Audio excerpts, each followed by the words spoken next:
Welcome to this channel.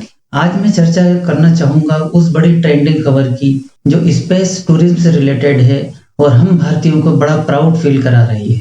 11 जुलाई 2021 को spacecraft company virgin galactic के मालिक रिचर्ड ब्रैनसन अपने 5 crew members David Mackay, Michael Masucci, Colin Bennett, Beth Moses और भारतीय मूल की सिरिशा बांदला के साथ स्पेस टूर पर जा रहे हैं। 34 साल की सिरिश बांदला एक एरोनॉटिकल इंजीनियर है और इसी कंपनी में काम करती हैं। इनका जन्म आंध्र प्रदेश के गुंटूर जिले में हुआ था, लेकिन ये अमेरिका के टेक्सास प्रांत के ह्यूस्टन शहर में पली बढ़ी। इनके पिता भी एक साइंटिस्ट हैं और अमेरिका में ही काम करते हैं। स्वर्गीय कल्पना चावला, जिनका चैलेंजर स्पेसक्राफ्ट एक्सीडेंट में दुखद निधन हो गया था, उनके बाद यह दूसरी भारतीय महिला होंगी जिनका जन्म भारत में हुआ और जो अंतरिक्ष में जाएंगी। वैसे स्पेस में जाने वाले पहले Indian wing commander Rakesh Sharma थे, जो 3 अप्रैल 1984 को रशियन स्पेसक्राफ्ट सोयूज T-11 से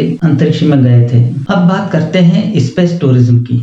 सब ऑर्बिटल स्पेस टूरिज्म के फील्ड में 2 कंपनियां क्लोज कंपटीशन में हैं। इसमें से एक है जेफ बेजोस की ब्लू ओरिजिन और दूसरी है रिचर्ड ब्रैनसन की वर्जिन गैलेक्टिक। इस टॉपिक पर मैंने अपने पहले वीडियो में इसके बारे में थोड़ा काफी डिटेल में बताया है। इस वीडियो का लिंक डिस्क्रिप्शन में है, जिसे आप देख सकते हैं। पृथ्वी की सतह से लगभग 100 किलोमीटर ऊपर पृथ्वी के एटमॉस्फेयर के बाद शुरू होने वाला अंतरिक्ष क्षेत्र सब ऑर्बिटल स्पेस कहलाता है। जब 11 जुलाई को वर्जिन गैलेक्टिक का VSS यूनिटी स्पेसक्राफ्ट अपने कैरियर जेट प्लेन VMS-U के साथ न्यू मैक्सिको के स्पेसपोर्ट अमेरिका लॉन्च साइट से अंतरिक्ष में जाएगा, तो यह दिन हम भारतीयों के लिए भी बड़े गर्व का होगा। Thanks for watching.